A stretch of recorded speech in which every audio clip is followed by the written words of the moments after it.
Ibu juga apa kabar? Kenapa tidak baik? Kenapa? Oh, Hari ini tidak ada obatnya, bermain-main saja. Tidak ada materi.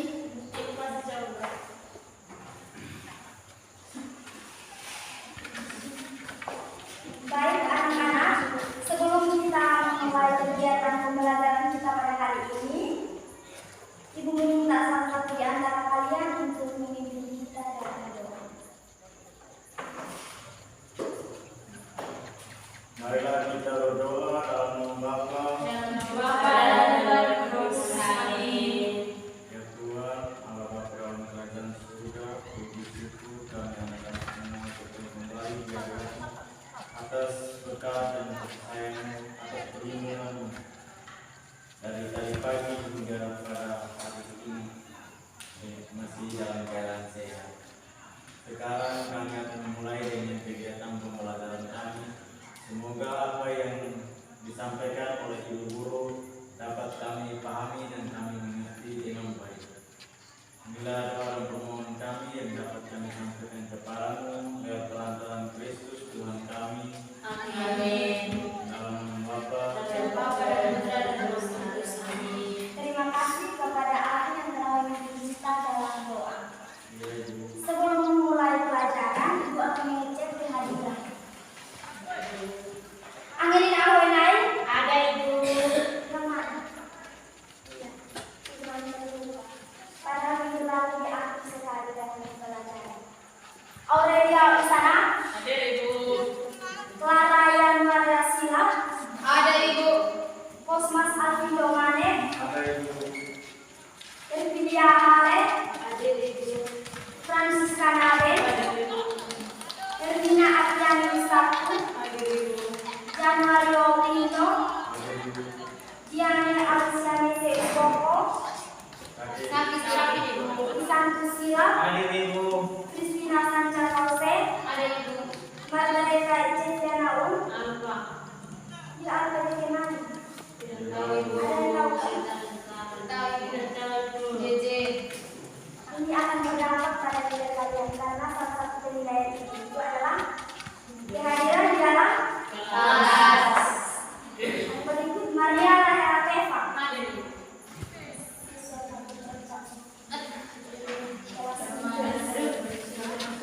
Dengan demikian, saya mengecek kehadiran kalian dan kita akan masuk pada pertemuan kita pada hari ini, yaitu tugas-tugas gereja. Ada yang bisa menyebutkan tugas-tugas dalam gereja tersebut? Ada Ibu. Ya, silakan. Tugas-tugas gereja yang pertama liturgia, yang kedua karisma, yang ketiga diakonia, yang keempat kelimanian, yang kelima martiria. Ya, betul sekali. Ada kita. Ini pasti tadi malam dia baca ulang materi yang sebelumnya. Yang lain? Tidur. Tidur, telepon. Bacanya lupa Ibu. Minum semua sebelum jadi baca tangga. Belajar dulu. Baru urus baca.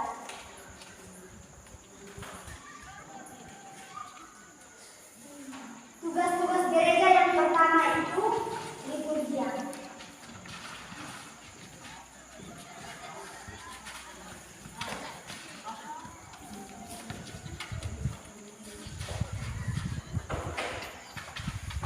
Gereja yang menguruskan atau liturgia. Arti kata liturgia berasal dari bahasa Yunani. Liturgia terbentuk dari akar kata ergon yang berarti karya kerja atau bakti. Gereja Katolik mengambil istilah liturgi untuk mengartikan liturgis atau ibadat. Ibadat ini kemudian berpuncak pada ekaristi, di mana gereja mengalami persatuan dengan Kristus.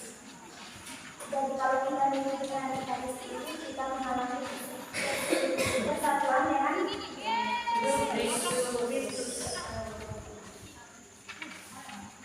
Liturgi merupakan perayaan iman. Perayaan iman tersebut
ulangi ayat-ayat Alkitab dari awal sampai akhir. Jangan di sini.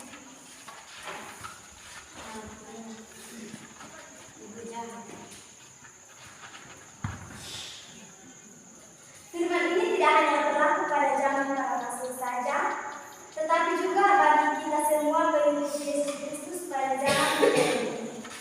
Jadi yang mewakili itu bukan hanya imam, suster, diakon, atau lain sebagainya, ada pengurus lingkungan, tetapi kita yang menjadi pengurus gereja dan bangsa itu, kita yang di sini.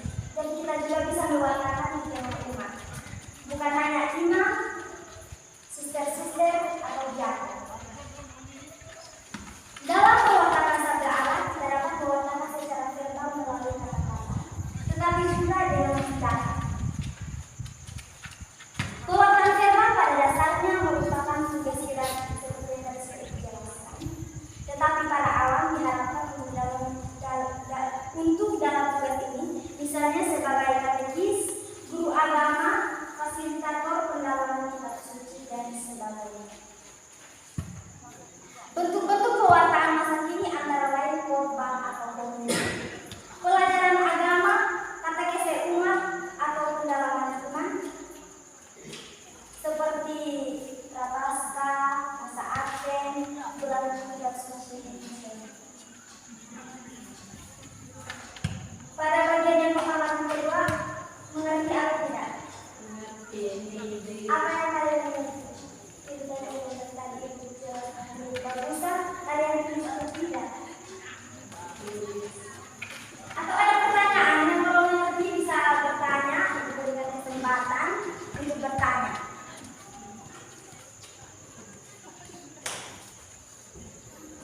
Tanya saja, kalau benar bisa dilakukan. Kemudian berani untuk bertanya. Itu tidak akan menjawab. Baik, kalau tidak ada pertanyaan, kita lanjut pada bagian yang ketiga, yaitu gereja yang bersaksi atau martir.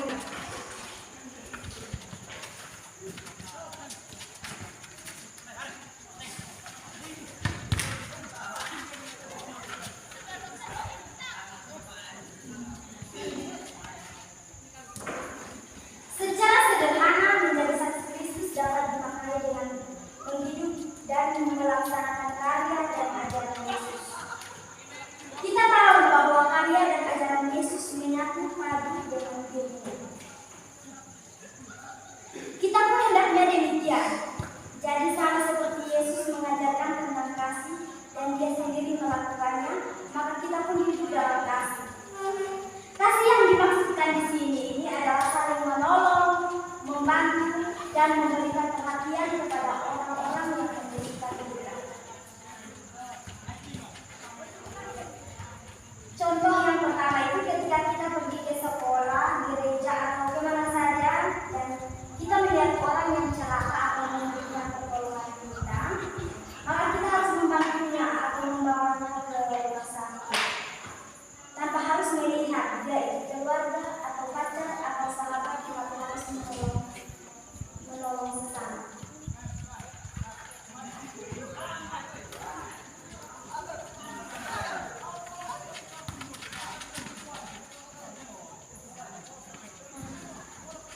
Dengan hal-hal kecil seperti itu kita sudah menjalankan kasih.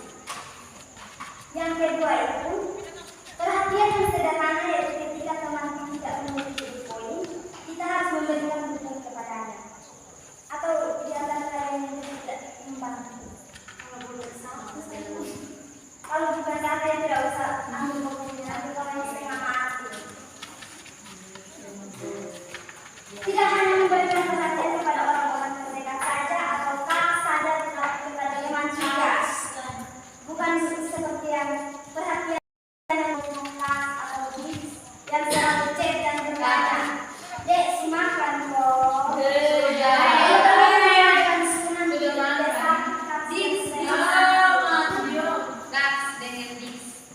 Itu adalah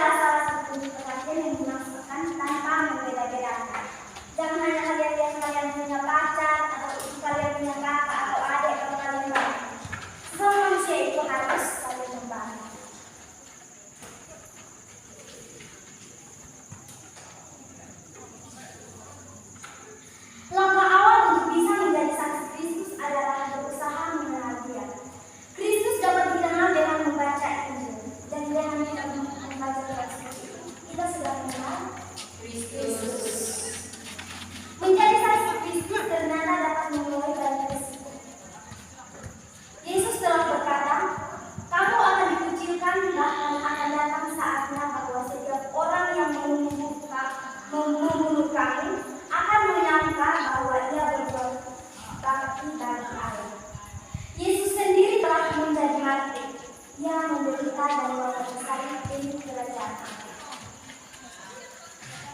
Yang keempat itu gereja yang melayani atau apa? Betul. Dan tadinya ada Elia yang lain itu mengantuk tengah menghayal baca. Pasti teman-teman tadi langsung masuk kerja. Tidak cari ibu.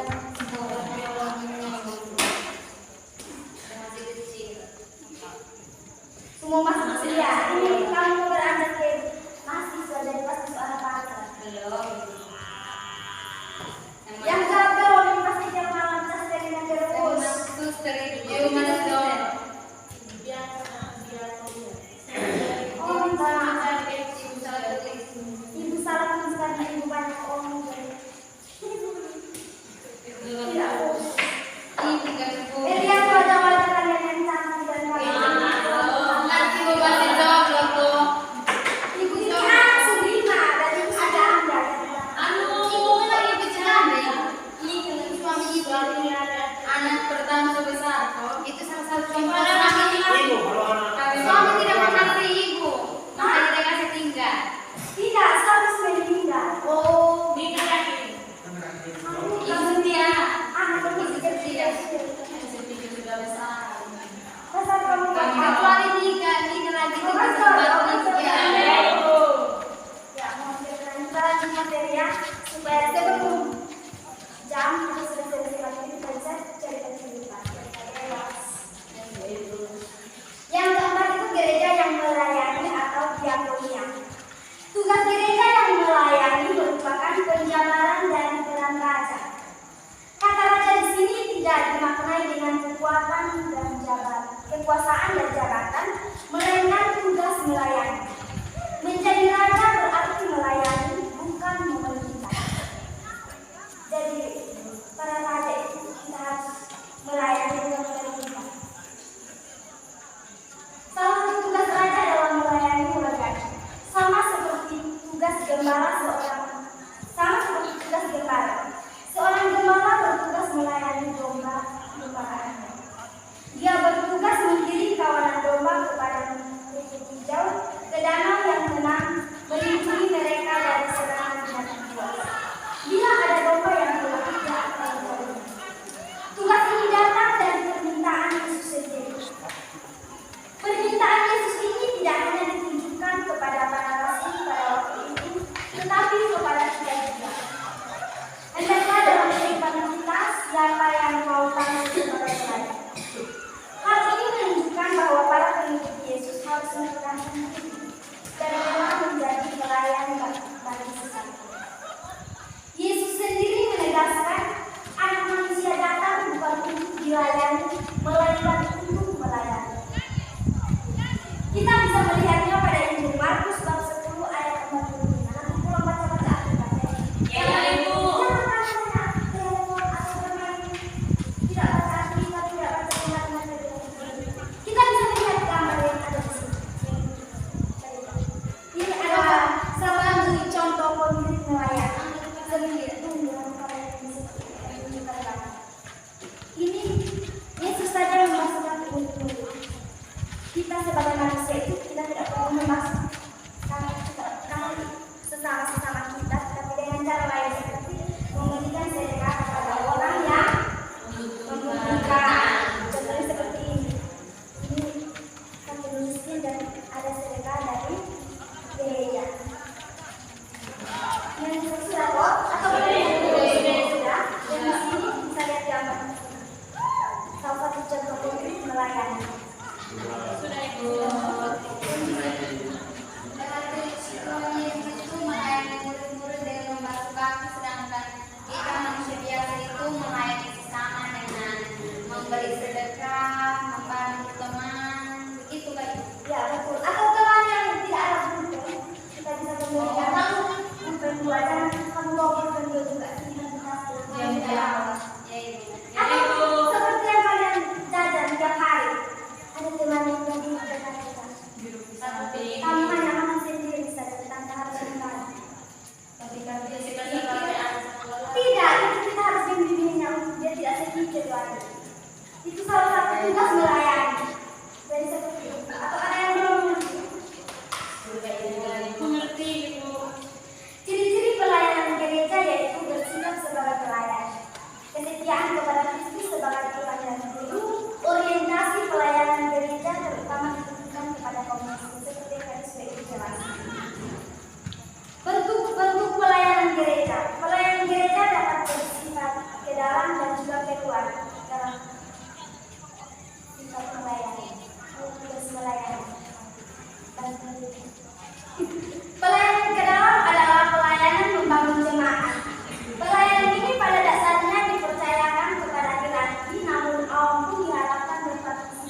di dalamnya.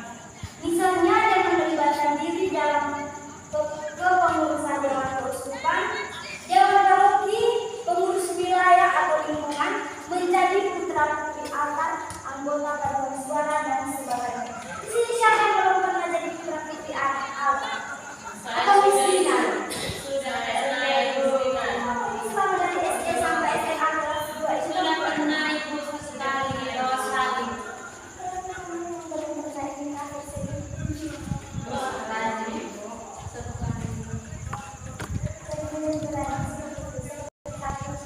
Bukan harus langsung seperti memasukkan tema atau memasukkan pacar.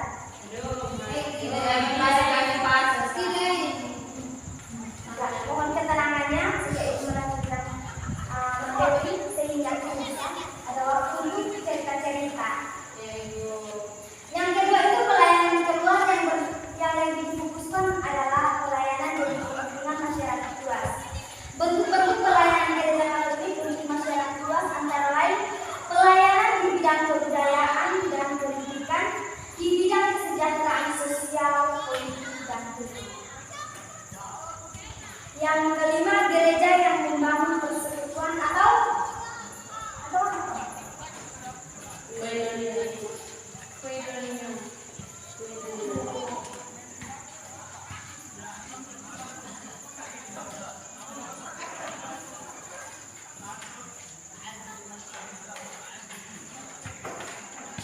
bukan sekadar organisasi saja, namun merupakan kumpulan anggota umat Allah yang hidup bersekutu, bersatu dalam nama Tuhan.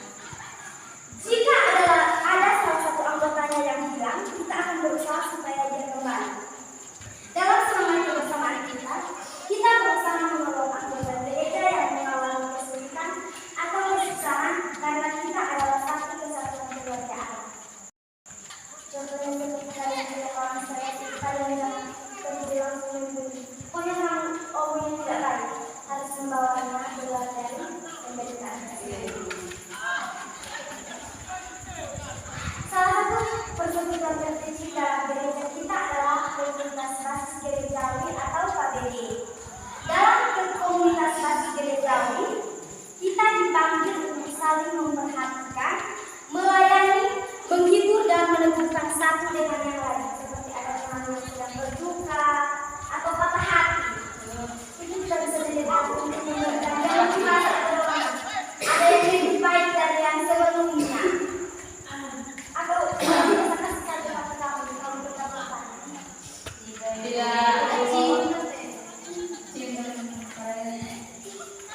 Kalau omong tentang cinta ini aku sekali kalau itu kan apa yang bisa buat dia.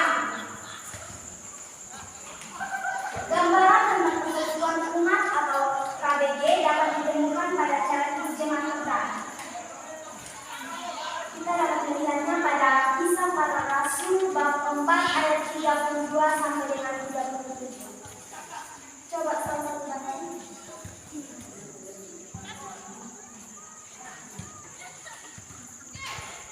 Lihat, pulang balik yang di depan nanti dicek.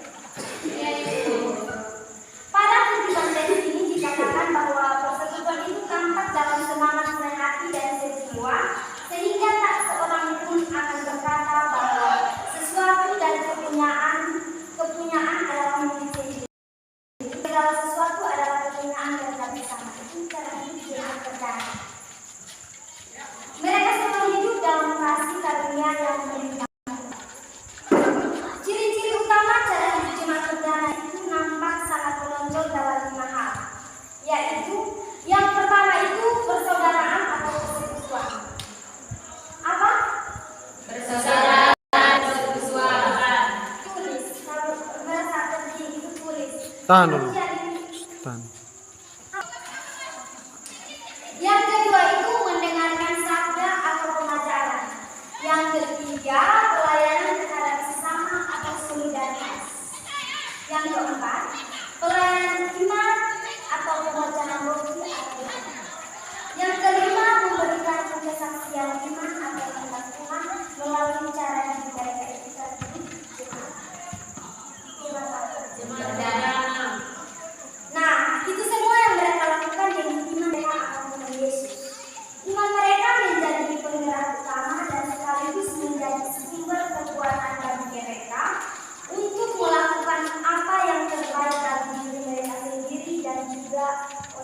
di sekitarnya. Dengan demikian, materi kita sampai di sini. Apakah ada yang mau bertanya? Sudah. Pasti kalian sudah bosan. Mau bertanya.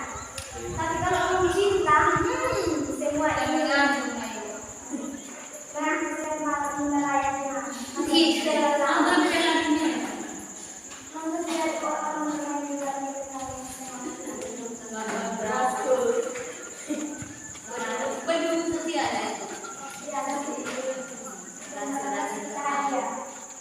Jadi apakah ada yang mengerti tentang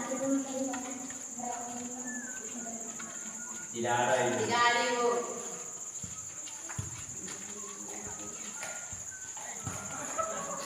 Jika tidak ada pertanyaan, maka pembelajaran kita pada hari ini berakhir.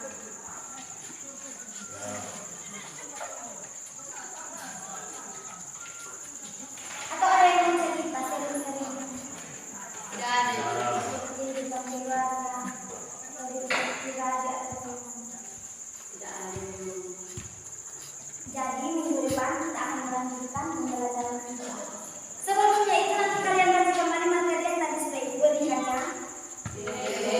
Sudah minggu depan pasti bisa ada ulangan kecil-kecil. Itu adalah nilai tambah. Jadi pulau itu baca kembali materi yang sudah ibu berikan. Demikian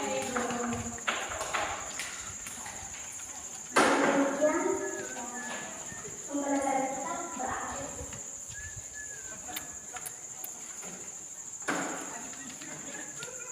Ibu meminta salah satu dari kalian untuk mengikuti kita dalam kelas ini. Atau kalau kamu masih mau duduk di sini? Mau pulang. Pulang, Ibu. Pulang, Ibu. Sudah lambat. Salah satu semua yang berdiri ya. Ambil sikap yang baik. Sehingga masuk surga. Amin. Marilah kita berdoa. Dalam nama Bapa, Dalam nama Bapa dan Putra dan Roh Kudus. Amin. ya Tuhan, kami telah berada di surga. Puji syukur kami anak-anak mengembalikan kehadirat-Mu atas perlindungan-Mu sepanjang kegiatan pembelajaran kami pada hari ini.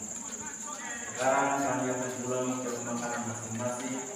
Lindungilah agar kami dapat tiba di rumah kami dengan keadaan sehat.